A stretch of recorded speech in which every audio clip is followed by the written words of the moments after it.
My name is Elena Vance. I'm 48 years old. I gave up my architecture firm to care for my mother-in-law Beatrice. No salary, no contract, just me, a pill organizer, and a chair beside her bed. 1825 days. A month before she died, she pressed a worn chase card into my palm. Her hand was cold, but her eyes were completely clear. The password is your birthday, Elena. For the rain, I thought it was gratitude. A small token for the 1,000 nights I spent counting her breaths in the dark. Then the lawyer read the will.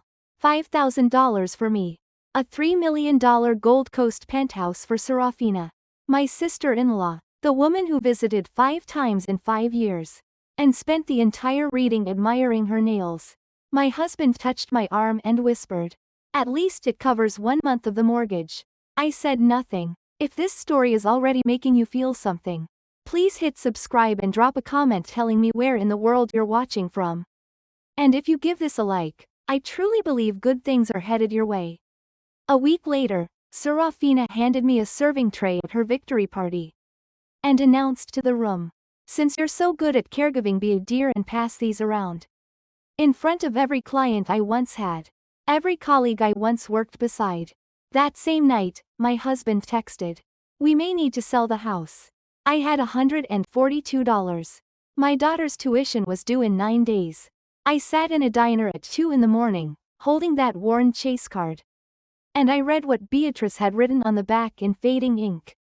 Rain always clears. 3 days later, I walked into the Chase private banking suite on Wacker Drive.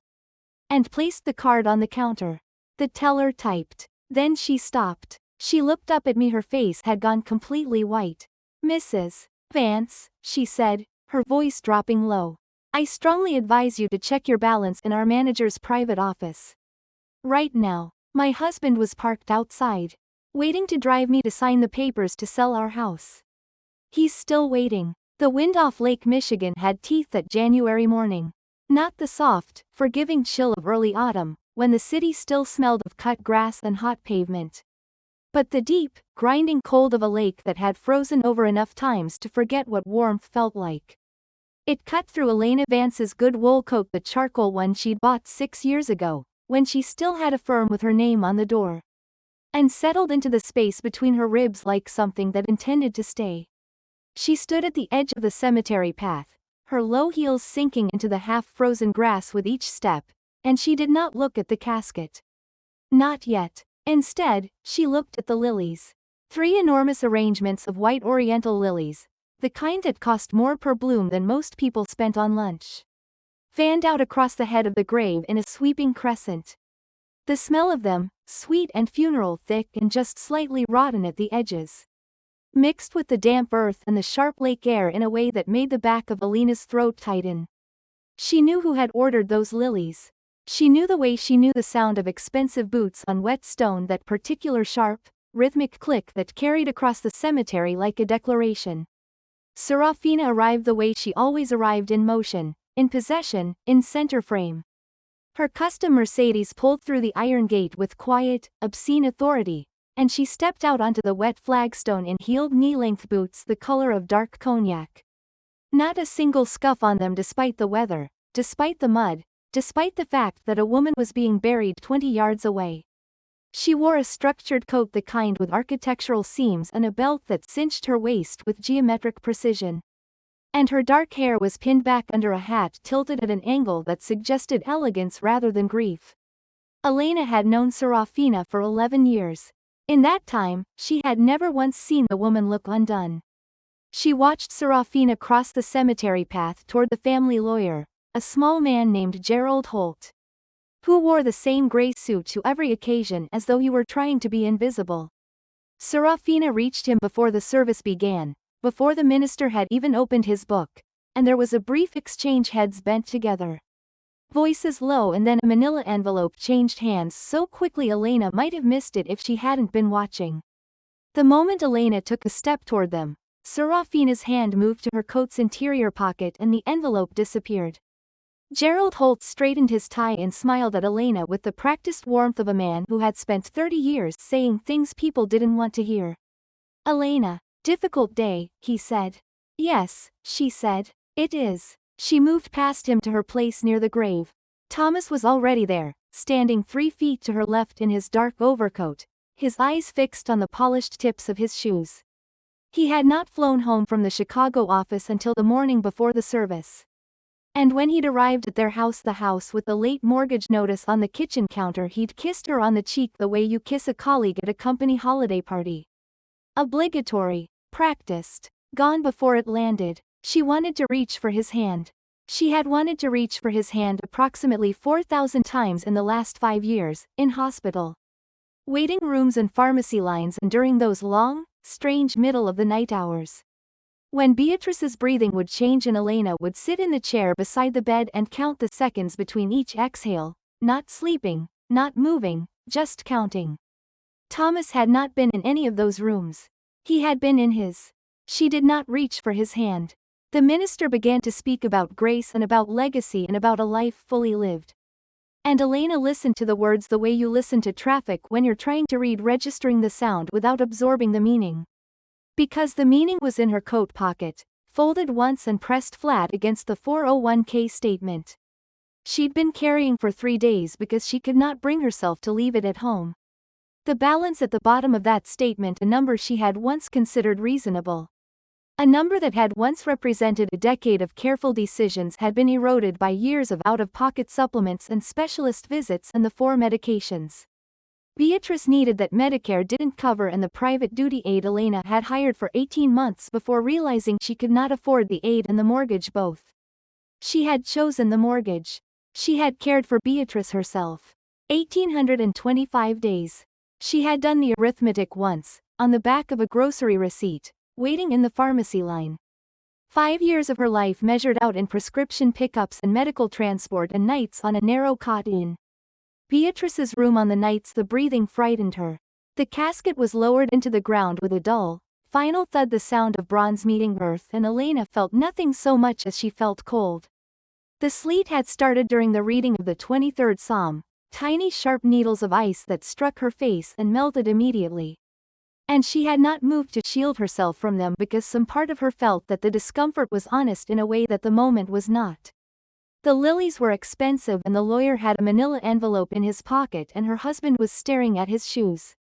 And she was standing in the freezing rain of a North Shore cemetery thinking about a Chase Bank card she'd found tucked into the sleeve of Beatrice's good blue cardigan. 3 weeks before the stroke, Beatrice had pressed it into her hand. Not passed it, not left it somewhere, pressed it. The way you press something into someone's hand when you want to be certain they've received it. The card was worn at the corners, the blue plastic paled from years of handling, and Beatrice's grip had been surprisingly strong for a woman who'd spent 6 weeks in a hospital bed. Use the code, she'd said, her voice low and deliberate. Your birthday. For the rain. Elena had not understood. She had thought it was the medication. She had thought it was the particular, sideways grammar that sometimes accompanied Beatrice's late-stage fatigue. The way she'd occasionally reach for a word and land on the one next to it. She had squeezed Beatrice's hand and said, I will, and filed it away in the same category as the other things. She'd told herself she'd figure out later, when there was time, when there was sleep, when the crisis had passed into something more manageable. She kept the card. It was in her wallet now, tucked behind the insurance cards she carried for a woman who no longer needed them. The minister concluded. Around her, the family began to move, the shuffling and murmuring of a funeral crowd, finding its way back toward cars and warmth and the reception at the Vance estate. Serafina floated past her on a current of expensive perfume, something dark and floral that cost as much as Elena's monthly grocery bill, and did not look at her. Thomas touched her elbow briefly, the kind of touch that asks nothing and offers less. Car's running, he said. I'll be a minute, she told him. She stood there alone after they'd gone, the sleet coming steadily now, the lilies beginning to bow under the weight of the ice forming on their petals. The grave smelled of cold earth and cut grass and the particular silence that belongs to places where things have been finished. Around her, the old oaks stood with their bare arms lifted into the gray sky, indifferent and patient. She reached into her coat pocket and held the 401k statement in her gloved hand for a moment, not reading it, just holding it. Then she tucked it back next to the chase card, and the chase card next to her heart. And she breathed in the cold lake air until it hurt a little, and she made herself remember the feeling of Beatrice's grip. Stronger than you'd expect, deliberate, as though she were trying to pass something across that couldn't be spoken. For the rain, she had said. Standing in the sleet above a freshly turned grave, Elena Vance thought for the first time, in a thought small and tentative as a candle flame, that perhaps Beatrice had known exactly what kind of weather was coming. She turned and walked back toward the car. The law offices of Holt and Associates occupied the 14th floor of a building on LaSalle Street that had been designed in the 1920s to communicate permanence.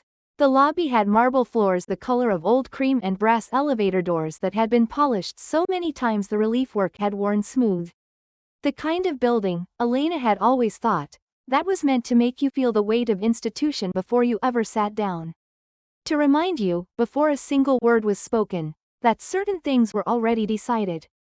Gerald Holt's conference room had mahogany-paneled walls and a long oval table with 8 leather chairs arranged around it like a jury box. The window overlooked the canyon of LaSalle, the steel and glass towers reflecting each other in the cold morning light. Someone had placed a crystal pitcher of water at the center of the table, and a tray of small pastries that no one had touched. The room smelled of old wood and carpet cleaner and the faint, underlying scent of paper. Thousands of documents. Hundreds of settlements, years of other people's losses filed away in the cabinets lining the far wall. Elena arrived 7 minutes early. She sat in the chair nearest the door, not the power position, not the head of the table, just the chair closest to the exit. Which was where she always sat in rooms that made her nervous. And she placed her hands flat on the table in front of her because they had been shaking since she left the house and she needed them to stop. Her Medicare card was in her left coat pocket. She didn't know why she'd brought it. She'd carried it for so long that it had become a kind of reflex, the way you carry your keys even when you're not going anywhere. 5 years ago, she would have sat at the head of that table. 5 years ago, she had sat at the head of tables. She'd had a firm, Vance Architecture, a mid-sized practice with 12 employees and a good reputation in civic design.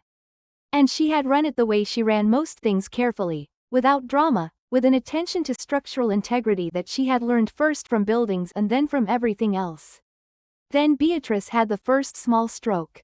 Then the second. Then Thomas had come to her with the quiet, settled certainty of a man who has already decided something and merely needs you to agree. She needs someone she trusts, he had said. The home aides aren't working. You know how she is with strangers. She had given up the firm in the spring. She had told herself it was temporary. It was not temporary. Thomas arrived at 902, straightening his tie as he came through the door, and took the chair directly across from her without meeting her eyes. His brother Marcus came in behind him, older, heavier, with the same jaw, and then 2 cousins whose names Elena had never fully learned, and then Serafina, who walked into the room as though she had already been there for an hour and everyone else was catching up. She was wearing cream today. Not white cream, the precise shade that photographed beautifully and communicated wealth without effort. Her hair was down, which Elena had rarely seen. She looked, Elena thought, like someone who had slept very well. Gerald Holt entered last, settled into the chair at the head of the table, and opened the folder in front of him with the small ceremony of a man who has performed this particular ritual hundreds of times. He cleared his throat. Thank you all for coming. As you know, we are here today for the formal reading of the last will and testament of Beatrice Elena Vance, executed on the 14th of March of last year and witnessed according to Illinois statute. He adjusted his glasses. I will proceed sequentially through the document. He began with the small bequests. A donation to the University of Chicago Law School, where Beatrice had taught for 9 years before the private practice. Her book collection to the Newberry Library, with specific instructions about the legal texts. A modest sum to each of the grandchildren, arranged in a trust until the age of 25. Elena listened to each bequest and said nothing. She noticed that Thomas had stopped fidgeting. She noticed that Serafina had placed both hands in her lap with the particular stillness of someone who is being very careful not to move. To Thomas Vance, Gerald Holt continued, I bequeath the family's interest in the Wilmette property. And the contents of the Kenilworth safe deposit box, to be administered according to the terms described in Appendix C. Thomas exhaled once, quietly. To Serafina Vance, Holt paused for precisely the length of time a man pauses when he is about to read something. That someone in the room has been waiting a long time to hear. I bequeath the Gold Coast penthouse and all associated holdings, including the furnishings and the parking allocation as described in the Cook County title document dated November of 2019. Serafina let out a sound. It was very soft, barely a sound at all, more a controlled exhalation, but Elena heard it. It was the sound of something confirmed. Of relief that has been contained for a long time finally finding a small, managed exit. And to Elena Vance, Gerald Holt said, his eyes on the document. And not on her face, for her dedicated service to the family during a period of significant need, I bequeath the sum of $5,000. The room did not go quiet. It had already been quiet. But something changed in the texture of the quiet. It thickened, the way air thickens before a storm, and Elena became very aware of the crystal pitcher at the center of the table. And the way the light refracted through it in small, cold arcs across the mahogany surface. $5,000. She looked down at her hands. They were still flat on the table. That was good. She focused on keeping them there.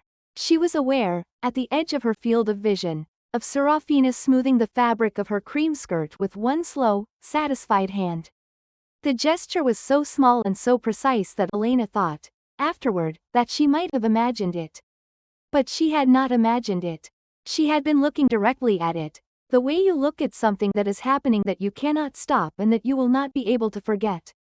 Thomas made a sound beside her, a small release of breath, almost a sigh of relief, and leaned slightly forward.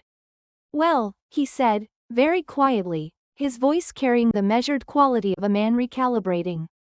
At least it'll help with the mortgage. He paused. The late notice. She turned and looked at him. He was looking at the document in front of Gerald Holt. Not at her. He had not looked at her since the reading began. You knew, she said. It came out very level, which surprised her.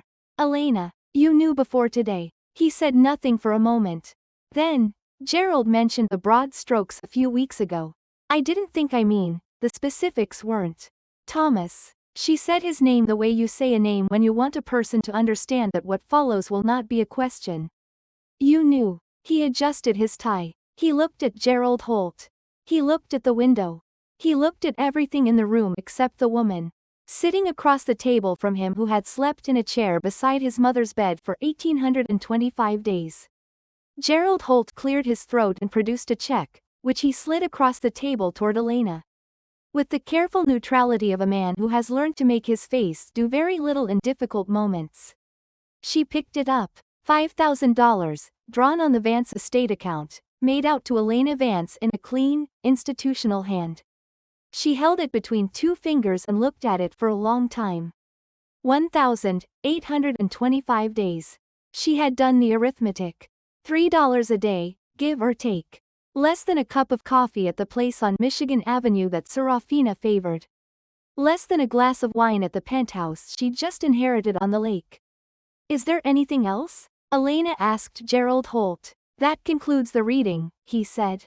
She folded the check once and placed it in her coat pocket, next to the Medicare card, next to the 401k statement. She stood. She pushed her chair back with both hands, slowly and evenly, without scraping it on the floor. Thank you for your time, Gerald, she said. She walked to the door, and she opened it, and she walked out into the corridor, where the brass elevator doors were polished so smooth you could see yourself coming from a long way off. She stood at the elevator and looked at her reflection in the charcoal coat. The careful posture, the face she'd been managing all morning, and she pressed the down button and waited and did not cry, not there. Not in that corridor with its old marble floors and the smell of other people's settled estates. She cried in the car, with the engine running and the heat on and the parking garage around her muffling everything into a low concrete hum. She put her forehead on the steering wheel and cried the way you cry when you've been holding it for a very long time, not with sound. Just with the release of something that has been pressing outward from the inside for longer than you can precisely remember. Then she sat up. She wiped her face with the back of her hand. She put the car in drive. She had a chase card in her wallet with a code she didn't yet understand, and a dead woman's voice in her ear saying something about rain. She thought it was time to start paying attention. The invitation had come by text, which was the kind of thing Serafina did, used casual channels to deliver declarations. A single-line housewarming at the penthouse. Saturday, 7 p.m. Dress well. No question mark. No if you're free. Just the coordinates and the instruction, delivered to Elena's phone at 11:15 on a Tuesday night as though the hour were perfectly ordinary. Elena had stared at the message for a long time before she understood what it was. It was not an invitation. It was a viewing. Serafina was installing herself in the penthouse and she wanted witnesses, and Elena, she suspected, was meant to be a particular kind of witness, the kind whose presence at the celebration of her own displacement made the victory more complete. She almost didn't go. She sat with that decision for 2 days, turning it over, setting it down, picking it back up. Then she thought about Lily's tuition bill, the one sitting on her kitchen counter with the due date circled in red ink.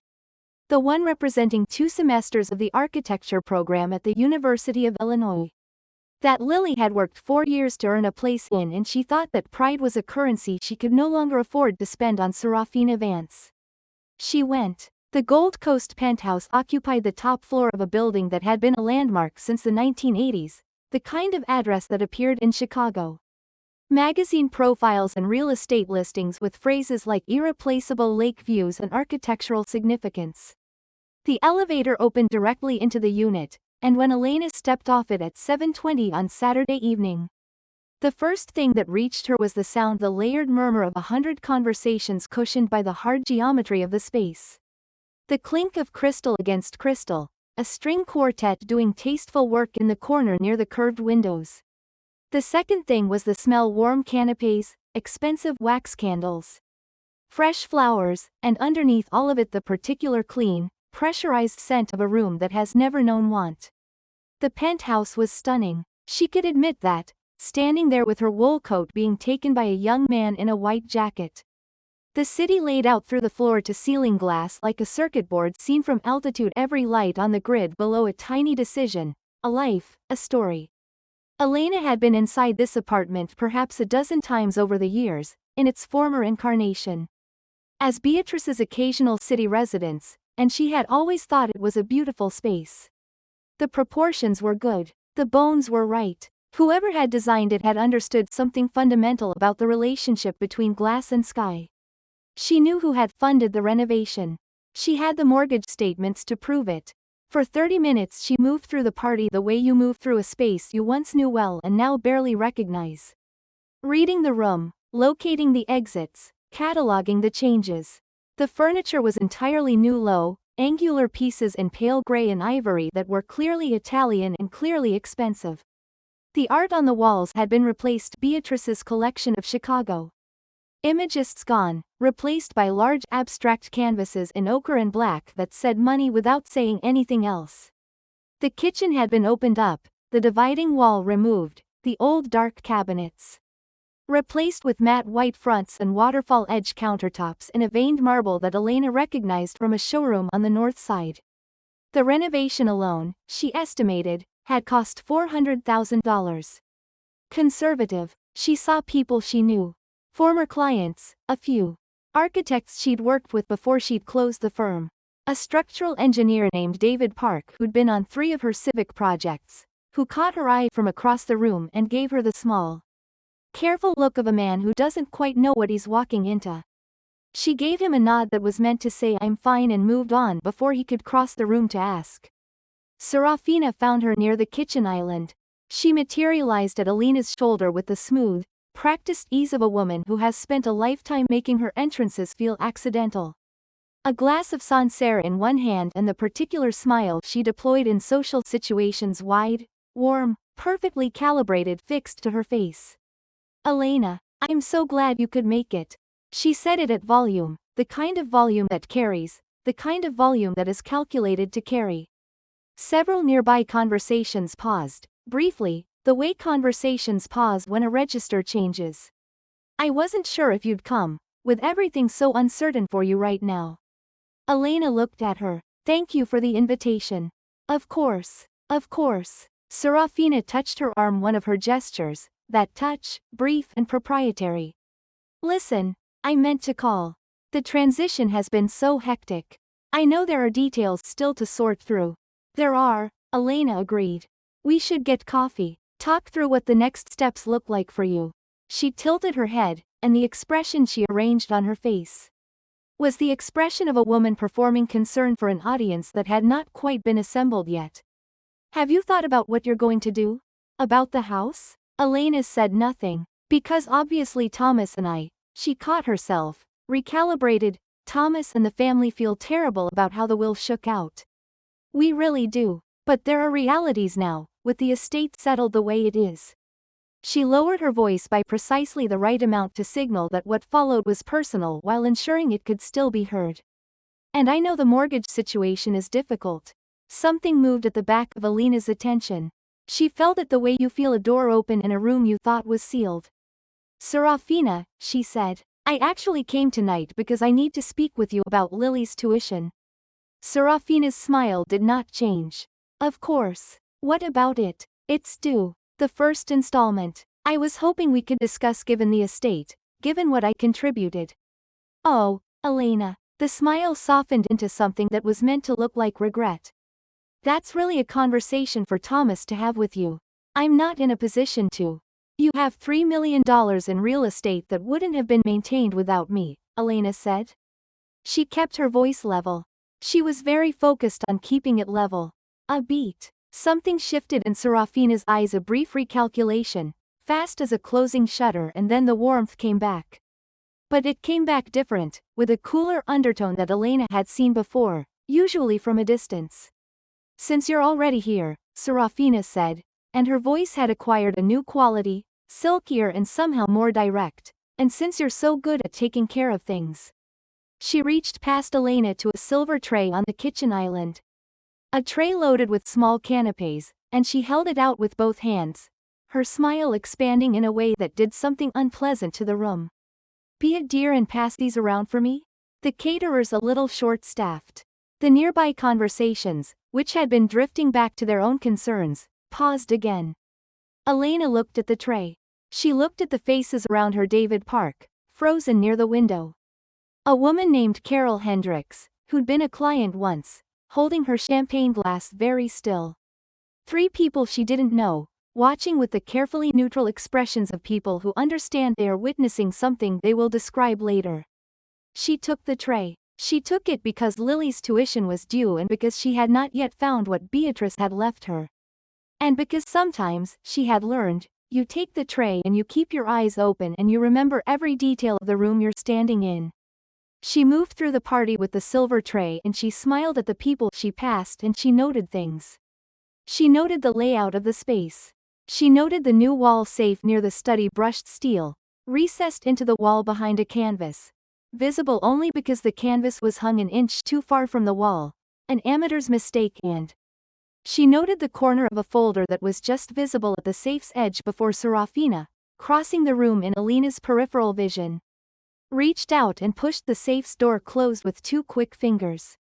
The label on the folder's edge read Vance Land Sale Confidential. Elena set a canapé on a plate for a woman in a green dress who thanked her without making eye contact and looked away. She passed the tray to the far end of the room and came back toward the kitchen, and Serafina was waiting near the counter, refilling her wine, and as Elena set the empty tray down, Serafina leaned in close enough that her perfume was overwhelming and said, very quietly, with the practiced precision of a woman who has sharpened this particular edge for years, the help belongs in the kitchen, Elena. Not on the guest list. The string quartet played something bright and glancing from the corner of the room. Someone laughed. A glass of champagne tipped off the edge of the marble counter beside her. She didn't knock it.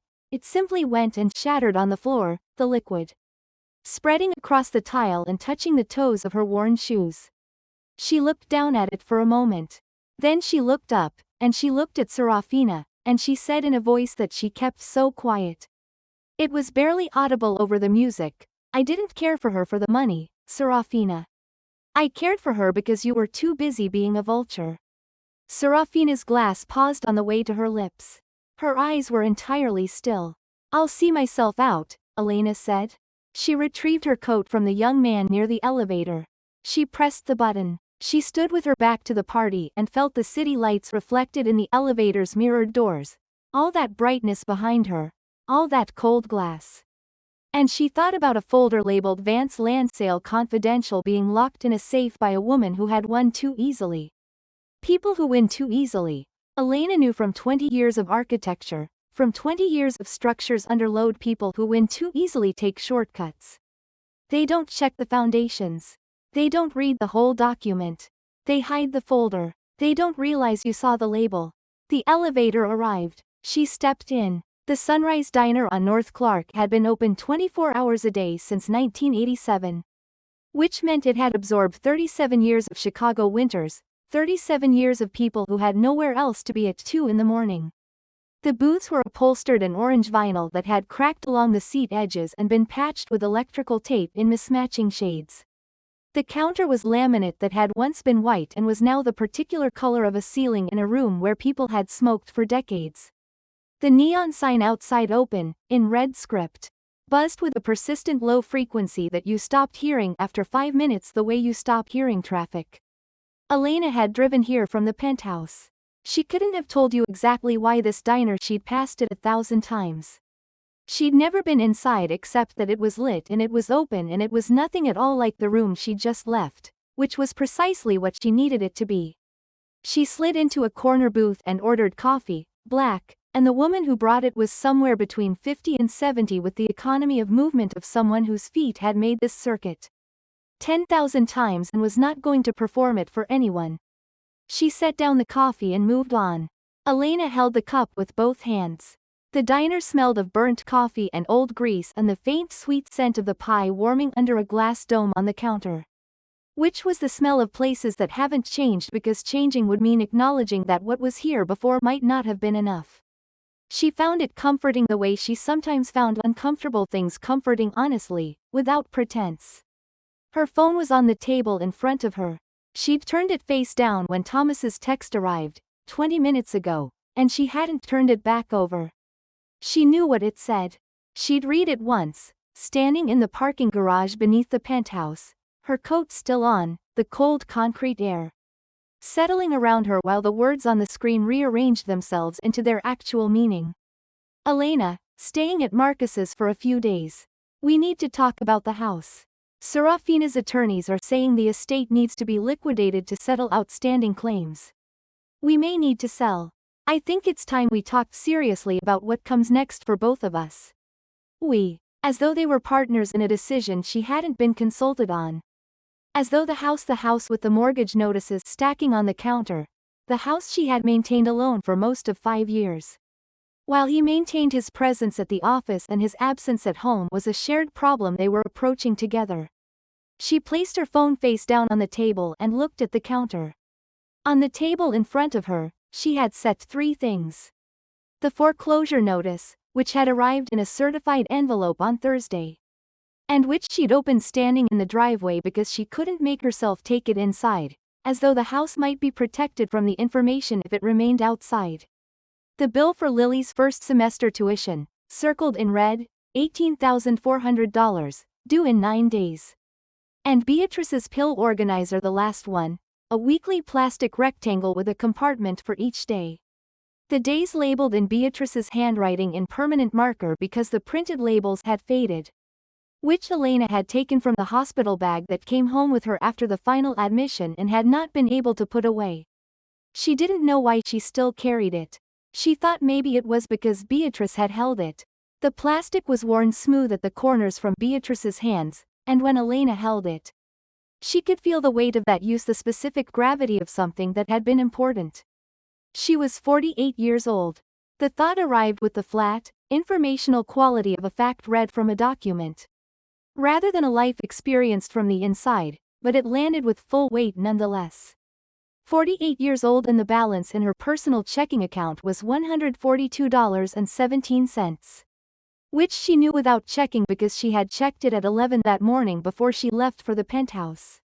A habit of the last 2 years, checking the balance the way you check a patient's vitals, Not because you expect good news but because not knowing is worse. $142.17. Lily's tuition due in 9 days. The mortgage 14 months in arrears. The foreclosure notice printed on paper that had the bureaucratic self-assurance of a document that had no interest in her circumstances. Outside, the wind had picked up. She could hear it against the thin glass of the diner window, the frame vibrating slightly with each gust, and she could see the rain driving sideways under the streetlight on the corner, the kind of rain that didn't care what you were doing or where you needed to be. She reached into her purse and found the chase card. She set it on the table beside the pill organizer. The card was the blue of a clear sky, faded now to the blue of a sky at the edge of dusk. The corners had been handled smooth. Elena held it flat on her palm and looked at it under the diner's fluorescent light. The kind of fluorescent that is very good at showing you exactly what things are, and she noticed for the first time what she should have noticed weeks ago. On the back of the card, in Beatrice's handwriting, so small you'd miss it, a tiny notation in permanent marker. The ink had smudged at the edges but was still legible. Rain always clears. She stared at it. Beatrice had been a litigator. She had practiced for 31 years, first with a firm on the 42nd floor of 311 South Wacker, then solo, then as a consultant and a teacher. She had spent her career making sure things meant what they were supposed to mean and could be proven to mean it. She had not been a sentimental woman in her language. She had used words the way a good architect uses materials, nothing decorative that doesn't also do structural work. Rain always clears. Elena turned the card over in her hands. Your birthday, she'd said.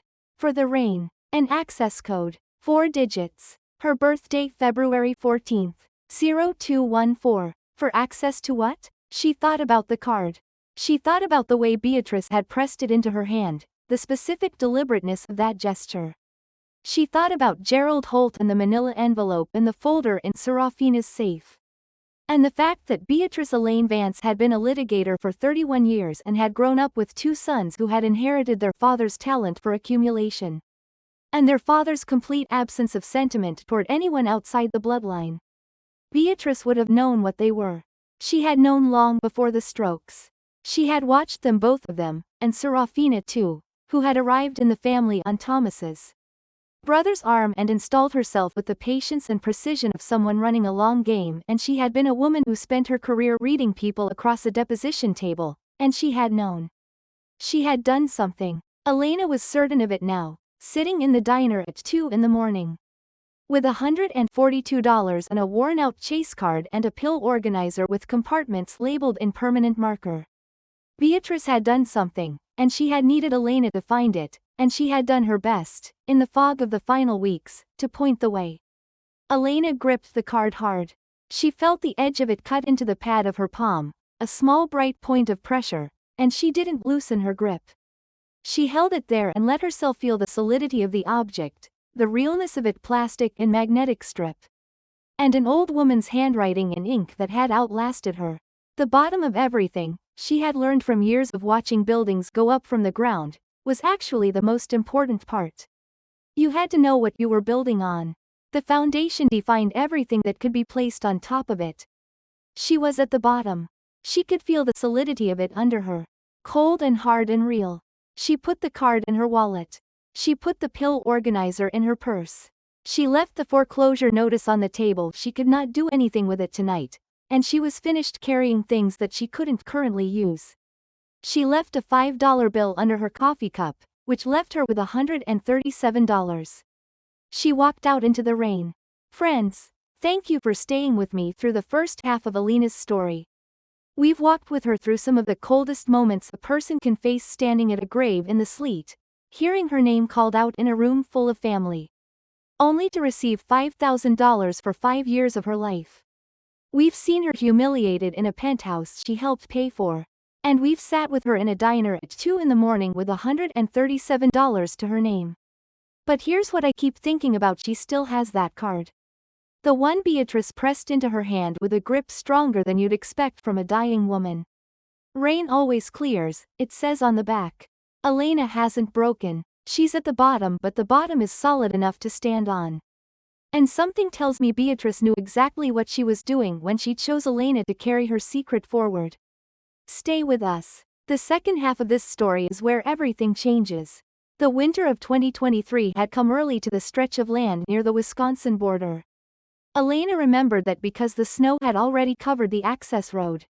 When Beatrice called her at 7 on a Saturday morning and asked, without preamble, to be driven north. She hadn't asked where they were going or why.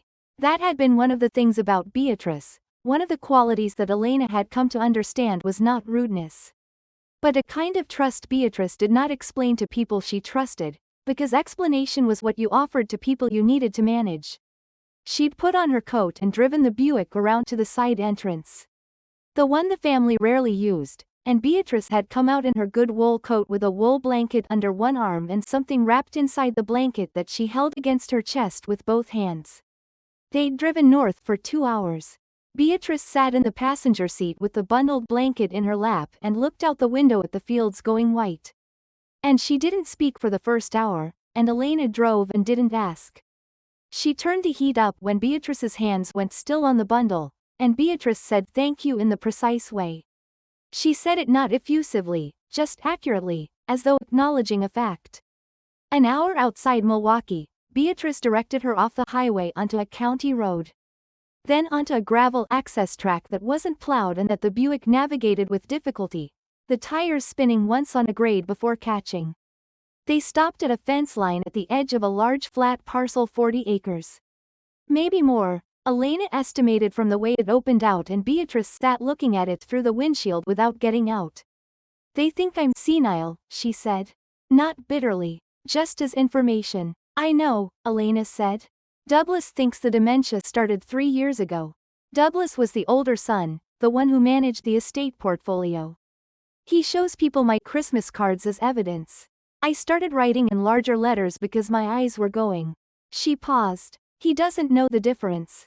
She unwrapped the blanket then and showed Elena what she'd been carrying, a manila folder, and inside it a land deed, and inside the deed, a legal description of the parcel they were looking at.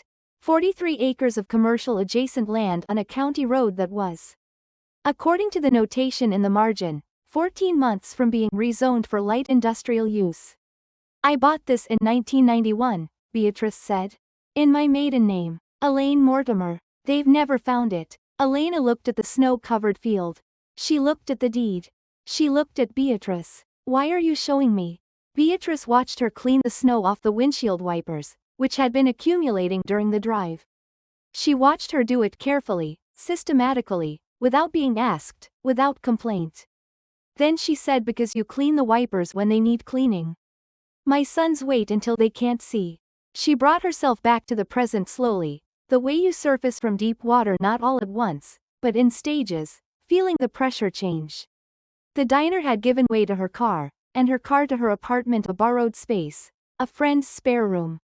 Temporary and kind, and she was sitting at the small table near the window with Beatrice's pill organizer in front of her and her phone beside it, showing 647 a.m. She had remembered, at 3 a.m., what Beatrice had said about the pill organizer. Every Saturday, she'd said. Elena had watched it happen. Beatrice would ask for the organizer mid-afternoon, hold it briefly, return it. Elena had assumed it was a comfort habit, something tactile to manage the week. She had not looked inside. She pressed the Saturday compartment open. Inside, folded into a square the size of a postage stamp, was a piece of paper. She unfolded it with hands that were not quite steady. It was a handwritten note, Beatrice's large letter script, one line: Chase Private. Wacker Drive, trust account. Your birthday is the door. She pressed Sunday, empty. Monday, empty. Thursday, another note. The folder they're hiding is a decoy. The land already moved. Ask for the trust. Elena set both notes flat on the table and looked at them.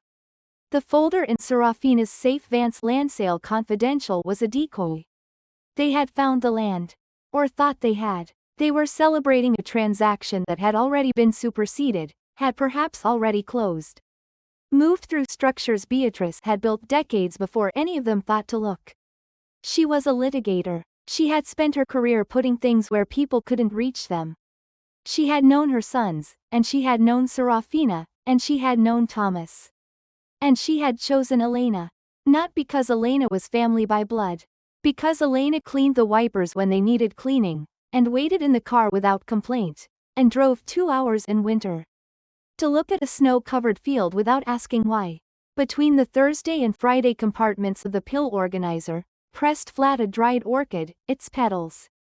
The pale lavender white of the ones Elena had kept on her drafting table at the firm for years, until she'd closed the firm, until the desk had been sold.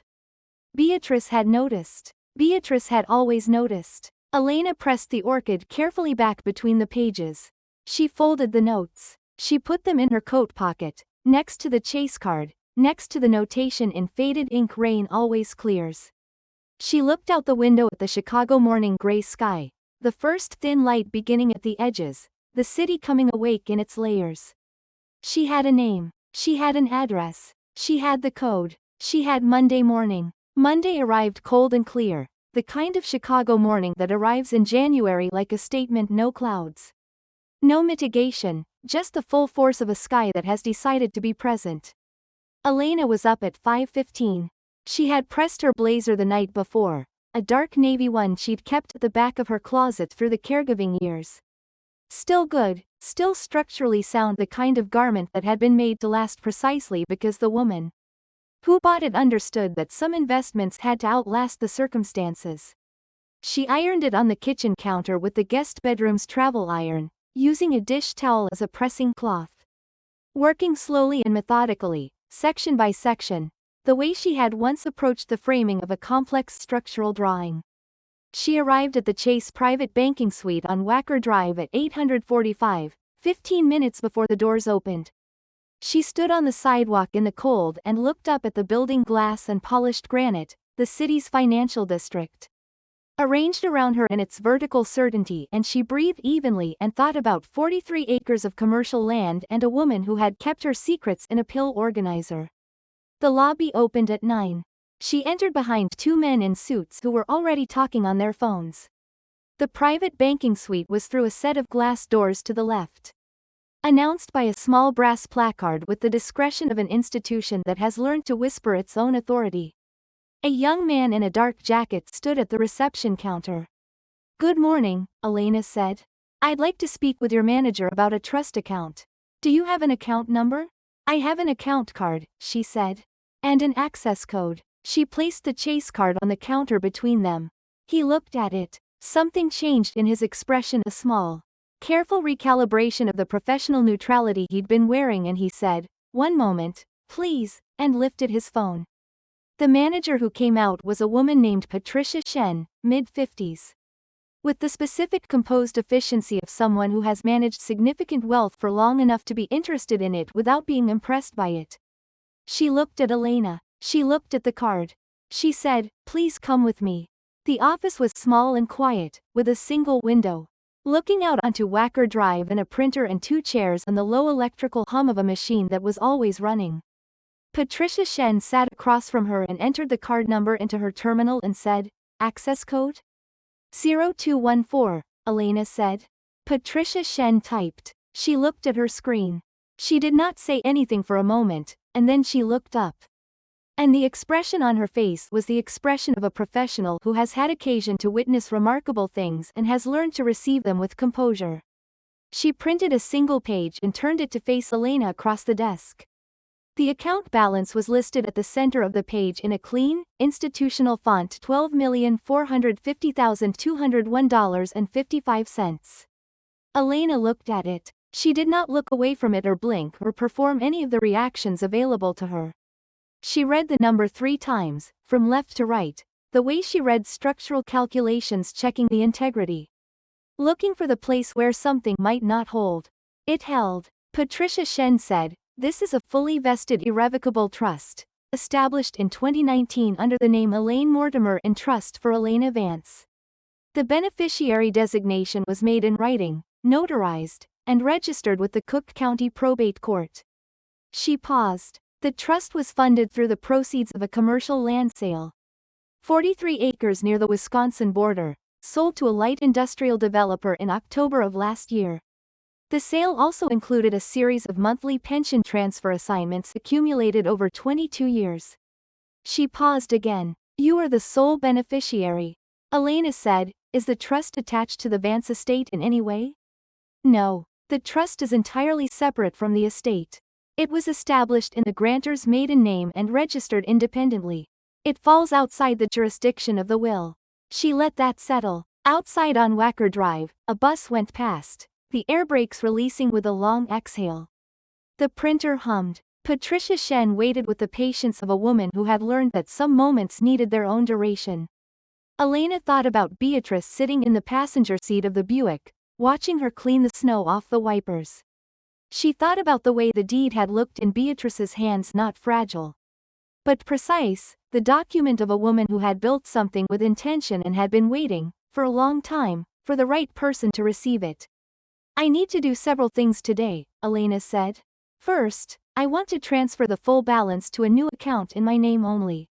A private account. I want to ensure that no current Vance family members by blood or marriage have signatory access of any kind. Patricia Shen nodded once. Second, I need a referral. The best estate litigator in Chicago. Someone who doesn't lose. Patricia Shen's expression shifted the smallest possible shift, barely visible, but Elena caught it because she was watching. It was the expression of someone who is about to say something that gives them genuine satisfaction. There's an attorney named Constance Webb, she said. She has an office on Michigan Avenue. She and Mrs. Vance were opposing counsel twice, in the 90s. I understand they had a great deal of mutual respect. I want her number, Elena said.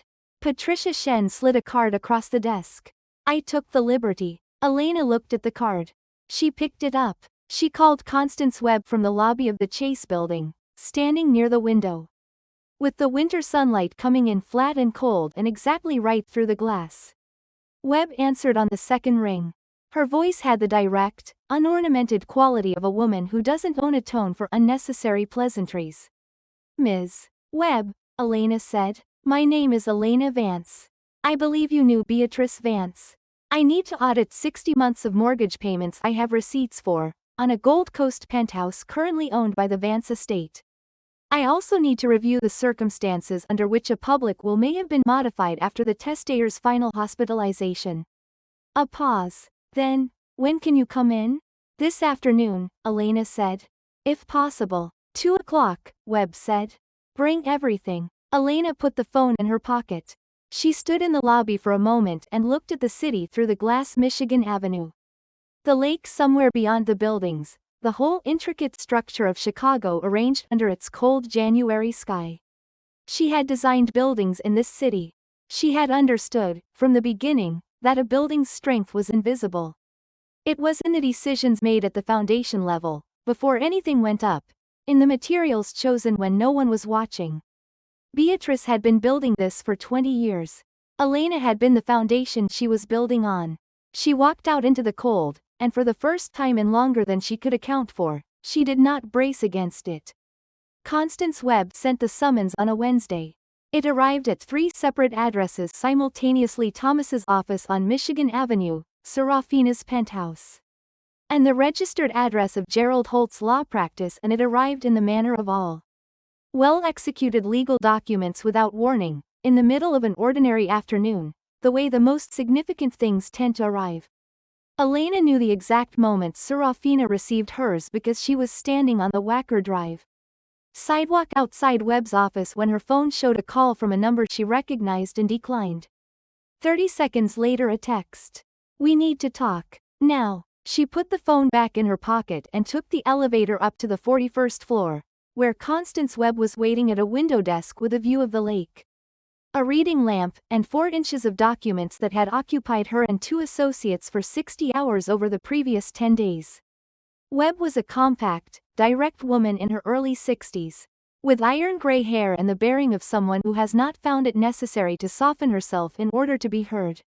She had known Beatrice opposed her, respected her, attended her memorial service, and she had taken Elena's case with the focused efficiency of someone who had recognized, within the first 20 minutes of that initial 2 o'clock meeting, that the case was both winnable and worth winning. The settlement meeting was set for Friday. Elena chose the penthouse for the location.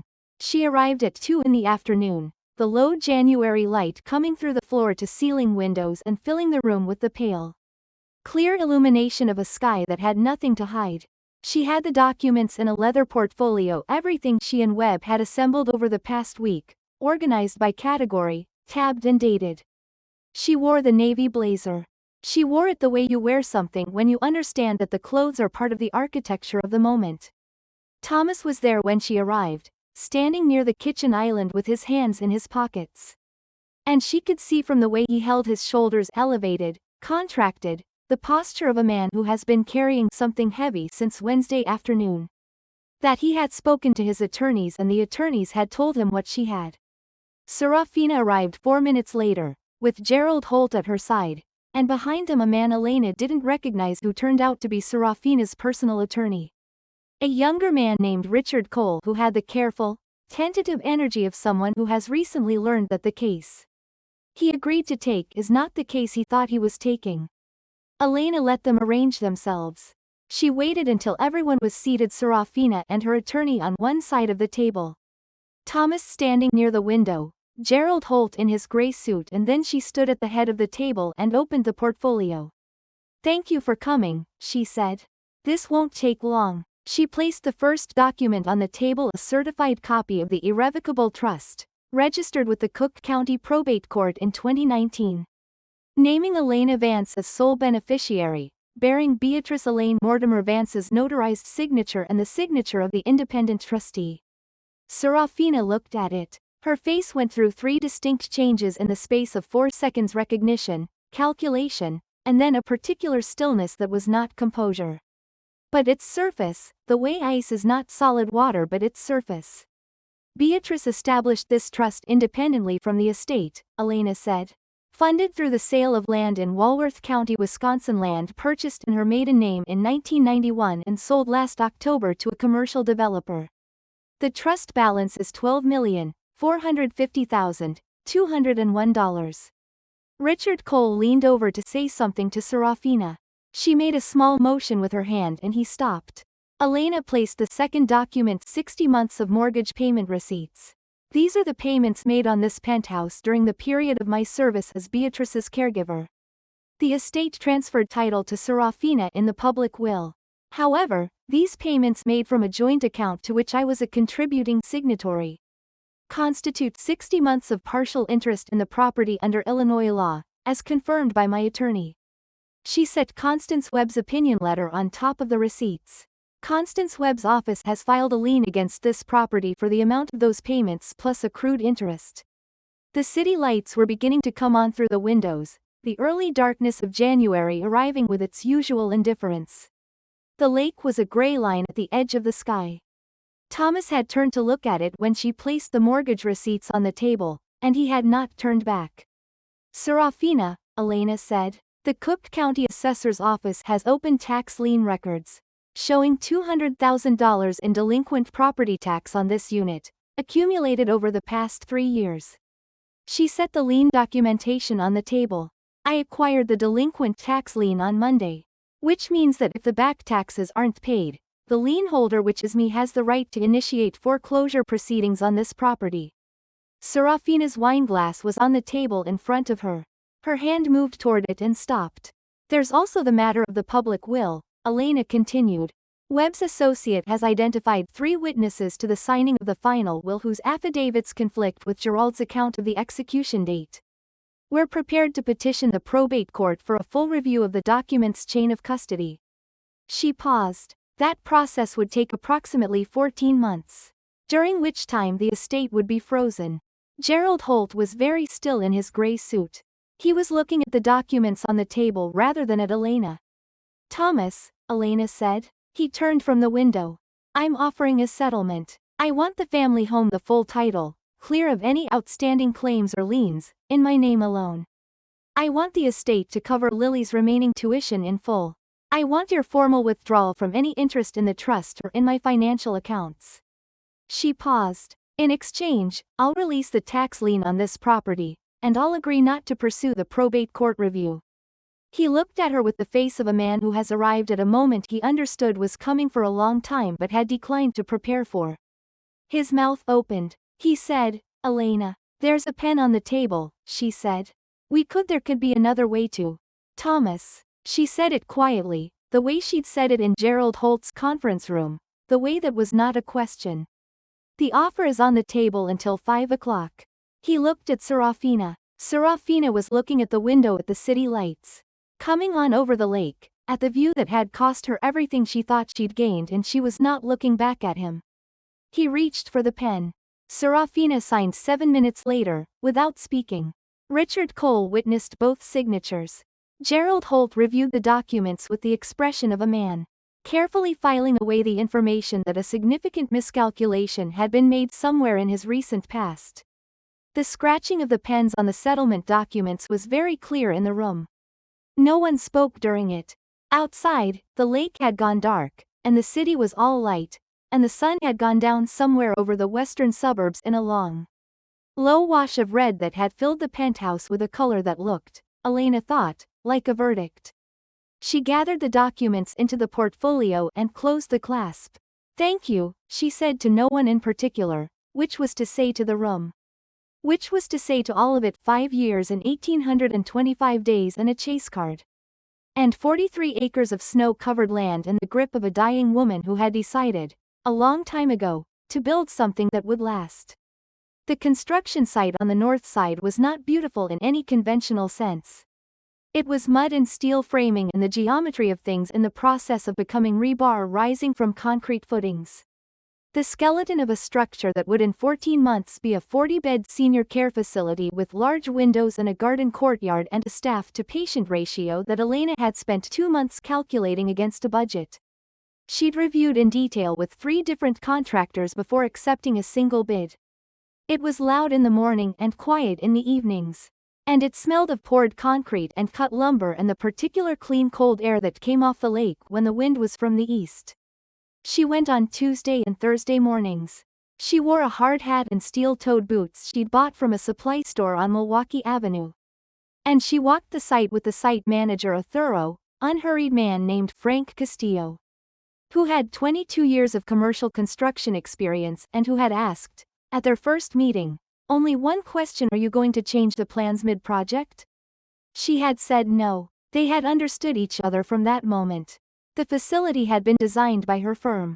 Vance Architecture had reopened its office in October, a smaller space than before, 2 rooms on the 3rd floor of a building on North Wells, with a wooden shingle that said Vance Architecture in the same typeface as the original. She had hired 3 people: a young structural engineer named Marcus Torres, a project coordinator named Dee who had worked with her before and who had called her in September saying she'd heard the firm was coming back and asking if there was room. There was room. There was, for the first time in 5 years, the architecture of a future she had built herself. Lily had started her 2nd semester. The tuition confirmation sat in a silver frame on Elena's mahogany desk, the desk she'd bought from an estate sale. Solid and scarred and real, not as a trophy but as an orientation point. As a thing to look at when she needed to remember what the work was for. Thomas had sent 3 messages in the 3 months since the settlement. The first was a week after the signing. "Elena, I know things ended badly. I think if we talked." She had read it twice, closed it, and moved it to a folder labeled archive that she never opened. The second arrived a month later. "I made mistakes. I know that. I'd like the chance to archive." The third, 2 weeks ago, was one line: "I hope you're well." She had looked at it for a long time. Then she had archived it. Not with anger, she was surprised to find, but with the calm, definitive feeling of a woman who has looked at a structure, understood that it cannot be repaired, and decided to build somewhere else. She was not angry at Thomas. She had been not the hot, immediate anger of betrayal, but the slower, colder anger of someone who has watched a person choose, again and again, the thing that costs them least. That anger had dissolved in the months since the settlement, the way old structures dissolve when you take the load off them, not dramatically, just gradually, until one morning you look where they were and realize they're gone. What remained was not forgiveness exactly, and not indifference exactly, But something in between, the kind of settled clarity that arrives when you finally stopped waiting for a person to become something they aren't. The Social Security notice had come in February. She'd been sitting at her desk at the firm when it arrived in her email. The official letter, bearing her name and her name alone. The direct deposit confirmation for the benefit she'd earned through 20 years of work before the firm. Before caregiving, before the years of invisible labor that had never appeared on a tax return. She had printed it and set it on her desk next to Lily's tuition receipt. And she had sat there for a long time in the quiet of the office with Marcus and Dee at their desks down the hall, looking at two pieces of paper with her name on them. Her name, just hers. On a Saturday morning 3 weeks later, she drove to a nursing home on the northwest side that she'd been introduced to through Constance Webb's office, a good facility, well run.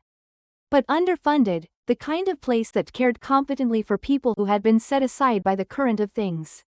She brought a check. The amount on the check was something she had decided on, not through calculation, but through feeling, through asking herself what felt like the right weight of a thing, what number felt like it meant something.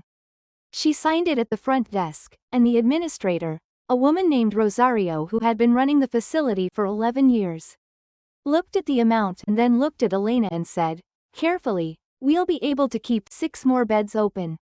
"Good," Elena said. She drove to the lakefront afterward and parked and walked out to the shore path.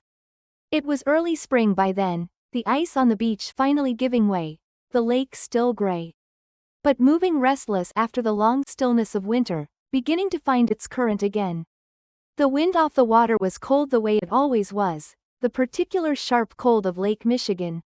That had no interest in being anything other than itself, that cut through your coat with the clean indifference of something that has been here much longer than you and will be here much longer still. She stood at the edge of the water and let it. She breathed it in until her lungs ached with the cold of it, and then she breathed it in again. She was 48 years old. She had a firm with her name on it and 3 good people who came to work in it, and a construction site on the north side, where a building was becoming itself according to plans she had drawn. She had a daughter in her 2nd semester of architecture school. She had a desk and a chair and a window and a view of the city. She had helped build in ways that had never appeared on any record, in ways that would not be remembered by anyone but her, and that was all right, because she remembered. She reached into her coat pocket and found the chase card, the worn blue one. The corners smooth, the ink on the back faded but still legible. Rain always clears. She held it for a moment, feeling the weight of it. The specific weight of a thing that was given with intention by someone who understood exactly what it would cost to receive it. She thought about Beatrice sitting in the car on a winter morning, watching her clean snow off the windshield wipers. Watching with the patience of someone who has been looking for a particular quality for a long time and has just, finally, found it. She put the card back in her pocket. A group of schoolchildren passed her on the path, moving in the loose, cheerful chaos of a class that has been let outside after too long in a building, their voices carrying over the sound of the water and the wind. The specific bright sound of people who are completely present in the moment they're in.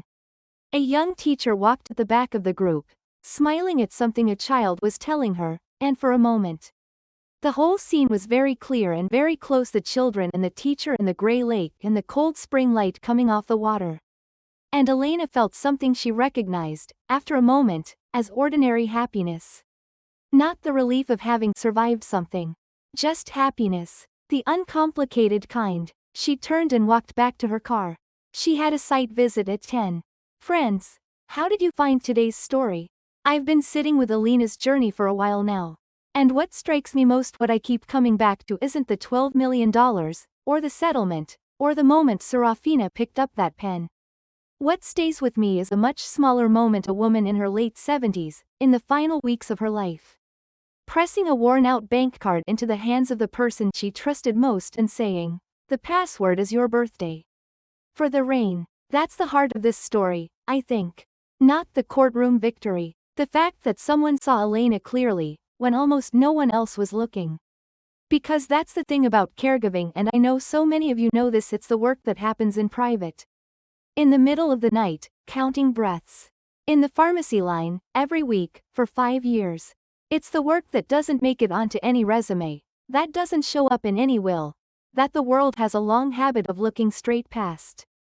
Elena gave 5 years of her life to a woman whose own children had checked out, and in return, she received $5,000 and a silver tray of canapés to pass around a party. And yet, Beatrice had seen her, had spent 20 years quietly, deliberately, building something no one could take away, and she had built it for the woman who cleaned the wipers when they needed cleaning and drove 2 hours in winter to look at a snow-covered field without asking why. She had known, with the certainty of a woman who spent her career reading people, that Elena was the right person to hold what she'd built. I think about what Elena said when she finally signed her own name on her own terms for the first time in years. It actually felt like mine. That's the whole story in a single sentence, isn't it? The long work of reclaiming the self. The way that sometimes the rain has to come all the way down before the clearing begins. If you or someone you love has stood where Elena stood, overlooked, underestimated, carrying more than anyone knew, I hope this story brought you something to hold on to today. Because it's never too late. The bottom is solid enough to stand on. And sometimes what looks like the end of everything is actually the foundation of something new. Thank you for spending this time with me. If Elena